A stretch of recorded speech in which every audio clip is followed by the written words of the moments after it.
Hello everyone, आप देख रहे हैं ब्रेन बूस्ट क्लास 0.11, जिसमें आज हम लोग पढ़ेंगे त्रिकोणमिति के कुछ अनुप्रयोग। इसको हाइट एंड डिस्टेंस के नाम से भी जानते हैं, यानी कि ऊंचाई या दूरी ज्ञात करने के लिए इस्तेमाल किया जाता है। इसमें दो कोण होता है, उन्नयन कोण और अवनमन कोण। जैसे पहला दिया है आपको उन्नयन कोण। उन्नयन कोण जब किसी वस्तु के शिखर को नीचे से शिखर को देखते हैं तो हमारे नेत्र पर बने कोण को उन्नयन कोण, एंगल ऑफ एलिवेशन कहते हैं। उन्नयन कोण हमेशा नीचे बनता है। यानी कि आप देख रहे हैं कि यहाँ पर एक मान लेते हैं ये भी एक मीनार है जिसका ऊंचाई जिसका शिखर ए है और बिंदु सी से शिखर को देखा जा रहा है, तो इसके नेत्र पर हमारा कोण बन रहा है। यहाँ पर क्षैतिज अक्ष और इसके दृष्टि रेखा के बीच में जो कोण बनता है उसी को हम उन्नयन कोण कहते हैं। अगला आता है अवनमन कोण। जब किसी वस्तु के शिखर से नीचे स्थित किसी वस्तु को देखते हैं तो हमारे नेत्र पर अवनमन कोण बनता है। अवनमन कोण हमेशा शिखर पर बनता है। देख रहे हैं कि ये भी एक मीनार है जिसके शिखर ए पर कोई व्यक्ति खड़ा है और यहाँ से जमीन पर स्थित बिंदु सी को देख रहा है, और ये आपका वजह क्षैतिज रेखा है। तो क्षैतिज रेखा और दृष्टि रेखा के बीच में यहाँ पर कोण बनता है, इसी को हम अवनमन कोण कहते हैं। अवनमन कोण हमेशा शिखर पर बनता है और यह जो है ऊपर से नीचे की ओर देखा जाता है। अगला है कुछ नोट्स में है कि त्रिकोणमितीय अनुपातों की सहायता से किसी वस्तु की ऊंचाई या लंबाई या दो सुदूर वस्तुओं के बीच की दूरी ज्ञात करने के लिए प्रयोग किया जाता है। अब अगर वीडियो आपको अच्छा लग रहा है तो ज़्यादा से ज़्यादा लाइक करें, कमेंट करें और शेयर करें। उसके बाद आगे देखते हैं प्रश्नावली 9.1 से संबंधित कुछ सवाल को, जिसमें अवनमन कोण उन्नयन कोण का प्रयोग किया गया है। प्रश्नावली 9.1। प्रश्नावली 9.1 में पहला सवाल दिया है कि सर्कस का एक कलाकार एक 20 मीटर लंबी डोर पर चढ़ रहा है जो अच्छी तरह से तनी है और भूमि पर सीधे लगे खंभे के शिखर से बंधा हुआ है। यदि भूमि स्तर के साथ डोर द्वारा बनाया गया कोण 30 डिग्री का हो तो खंभे की ऊंचाई ज्ञात करना है। हम इसमें खंभे की ऊंचाई ज्ञात करना है। जैसे एक ए बी जो एक खंभा हो गया और ए सी जो एक डोर है। मान लेते हैं, माना ए बी एक खंभा है जिसके शिखर ए से भूमि के बिंदु सी पर एक रस्सी ए सी बांधा गया है। भूमि पर रस्सी के साथ बना उन्नयन कोण ए सी बी 30 डिग्री है। खंभा की ऊंचाई ए बी ज्ञात करना है। मान लेते हैं ये भी एक खंभा है जिसका शिखर ए से सी पर भूमि के बिंदु सी पर एक रस्सी बांधा गया है जो भूमि के साथ यहाँ 30 डिग्री का कोण बना रही है। तो खंभे की ऊंचाई ज्ञात करना है। तो त्रिभुज चलते हैं त्रिभुज ए बी सी में एक कोण है, तो इसके सामने वाला लंब होता है और नीचे वाला ये आधार होता है, एक कोण होता है। और डोरी की लंबाई यहाँ पर 20 मीटर दिया गया है। यानी कि हमको दो चीज़ में कंपेयर करना है, यानी कि कोण और लंब। कोण और लंब जो होता है वो साइन बराबर लंब बटा कोण होता है, तो हम इसमें साइन को लेकर के चलेंगे। यानी कि त्रिभुज ए बी सी में क्या कहती है, तो ए सी बराबर 20 मीटर, कोण ए सी बी बराबर 30 डिग्री और ए बी बराबर एच, यानी कि ऊंचाई ज्ञात करना है। तो साइन 30 चलेंगे क्योंकि लंब और कोण के बीच में संबंध निकालना है, तो हम और साइन 30 डिग्री चलेंगे। तो साइन 30 बराबर लंब बटा कोण होता है, यानी कि साइन 30 बराबर ए बी बटा ए सी। ए बी बटा ए सी देख रहे हैं, तो लंब बटा कोण होता है, तो ए बी बटा ए सी हो गया। और साइन 30 का मान जो होता है 1/2 होता है। साइन 30 बराबर 1/2, यानी कि 1/2 बराबर h बटा 20, यानी कि ए बी बराबर h और ए सी जो है 20 मीटर दिया हुआ है, 20 मीटर। और इसको त्रिक्षेत्र से गुणा करेंगे, त्रिक्षेत्र से गुणा करेंगे तो 2 से h में गुणा होगा 2h, और 20 से 1 से 20 में गुणा होगा तो 20 में 1 गुणा होगा तो 20 होगा। इसलिए h बराबर 20/2, यानी कि 10 मीटर। यानी कि हमारा खंभे की ऊँचाई जो है यहाँ पर हो गया 10 मीटर। प्रश्न संख्या 2 देखते हैं। दूसरा प्रश्न दिया है, आंधी आने से एक पेड़ टूट जाता है और टूटा हुआ भाग इस तरह मुड़ जाता है कि पेड़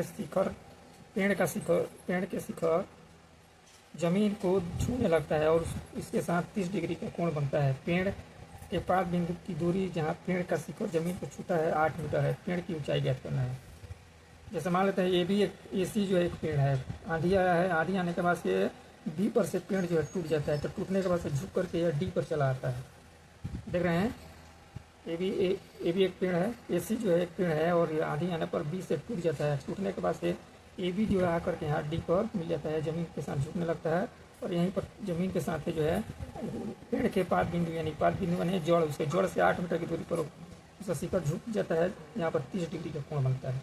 तो टोटल पेड़ की ऊँचाई ए सी ज्ञात करना है। यानी कि माना ए सी एक पेड़ है जो आंधी के कारण बिंदु बी से टूटकर भूमि के बिंदु डी पर मुड़कर जमीन के साथ 30 डिग्री का उन्नयन कोण बनाता है। पेड़ के शिखर डी से पेड़ के पास बिंदु सी के बीच की दूरी 8 मीटर है। पेड़ की ऊंचाई ए सी ज्ञात करना है। पेड़ की टोटल ऊंचाई ए सी को ज्ञात करना है। त्रिभुज BDC में चलते हैं। BDC में तो BDC में हम देख रहे हैं कि 8 मीटर दिया है और ये हमको ज्ञात करना है, ऊंचाई ज्ञात करना है। तो आधार और लंब के बीच में लेके चलना है। तो 10 में लंब बटा आधार होता है, यानी कि BDC में 10 30 बराबर BC बटा DC, BC बटा DC लंब बटा आधार। लंब बटा आधार हो जाएगा 10 30 बराबर होता है 1/√3 बराबर BC बटा 8।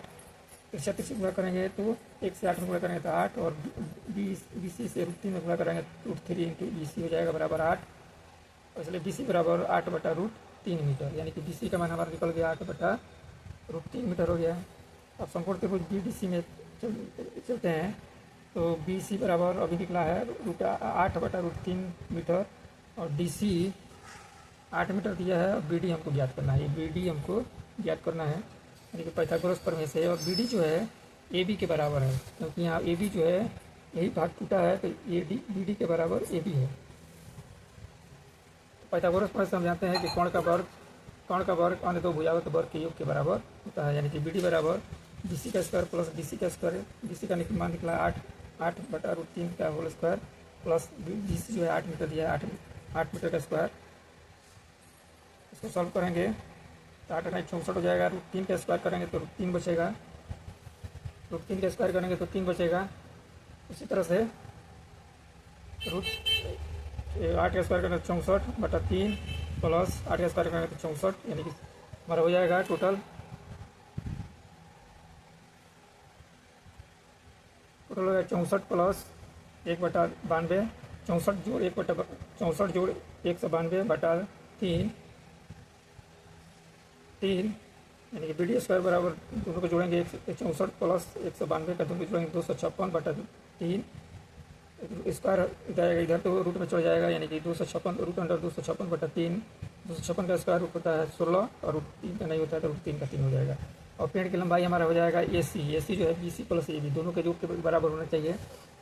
तो BC प्लस BD, तो BC आपका है 8/√3 प्लस BD जो है 16/√3 है। दोनों का एलसीएम हो जाएगा √3, तो √3 हो जाएगा, यानी कि 8 16 जुड़ेंगे तो 24 हो जाएगा। 24/√3 इसका प्रमीकरण करते हैं तो √3 से ऊपर नीचे गुणा करते हैं तो √3 से 24 √3 बटा नीचे हो जाएगा 3 √3 से 3 गुणा 3/24, यानी कि 8√3 मीटर जो है पेड़ की लंबाई हो जाएगी 8√3 मीटर। अगला प्रश्न देखते हैं, प्रश्न संख्या 3। प्रश्न संख्या 3 दिया है कि एक ठेकेदार बच्चों को खेलने के लिए एक पार्क में 2 फिसल पट्टी लगाना चाहती है। 5 वर्ष से कम उम्र के बच्चों के लिए वो ऐसी फिसल पट्टी लगाना चाहती है जिसका शिखर 1.5 मीटर की ऊंचाई पर हो और भूमि के साथ 30 डिग्री के कोण के साथ झुका हुआ है, जबकि इससे अधिक उम्र के बच्चों के लिए वह 3 मीटर की ऊंचाई पर एक अधिक ढाल वाले फिसलन पट्टी लगाना चाहती है जो भूमि के साथ 60 डिग्री का कोण बनाती है। प्रत्येक स्थिति में फिसलन पट्टी की लंबाई क्या होनी चाहिए? यानी कि फिसलन पट्टी बनाना है, 2 तरह का फिसल पट्टी बनाना है, जिसमें एक है कि 5 वर्ष से कम उम्र के बच्चों के लिए जिसकी ऊंचाई जो है 1.5 मीटर है, और 5 वर्ष से अधिक उम्र के बच्चों के लिए इसकी फिसल पट्टी की ऊंचाई जो है 3 मीटर है। और 5 वर्ष से कम उम्र के बच्चों के लिए जो फिसल पट्टी बन रहा है वो ज़मीन के साथ है 30 डिग्री का कोण बना रहा है, जबकि उससे अधिक की उम्र के बच्चों के लिए फिसल पट्टी जो है वो 60 डिग्री का कोण बना रहा है। यानी कि ABC जो है यह 5 वर्ष से कम उम्र का फिसल पट्टी है, जबकि PQR जो है 5 वर्ष से अधिक उम्र के बच्चों के लिए बना है। मान लेते हैं माना ABC में त्रिभुज ABC में ऐसी फिसल पट्टी है जो भूमि से 1.5 मीटर ऊंचा है, यानी कि AB की ऊंचाई 1.5 मीटर ऊंचा है। फिसल पट्टी जमीन या भूमि के साथ 30 डिग्री का कोण बनाता है। साथ ही PQR में PR फिसल पट्टी है जो भूमि के साथ 60 डिग्री का कोण के साथ 3 मीटर ऊंचा है।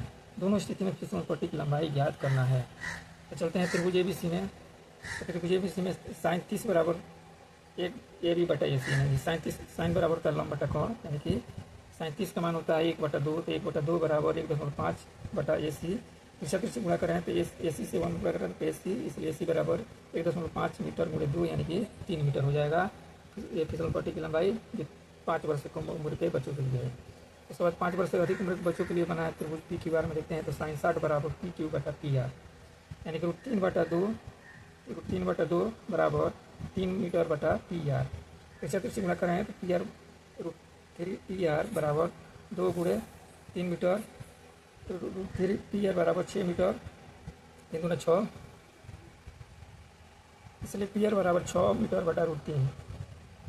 इसका परमीकरण करते हैं 6 मीटर बटा √3 गुणे √3 इंटू √3 बटा √3।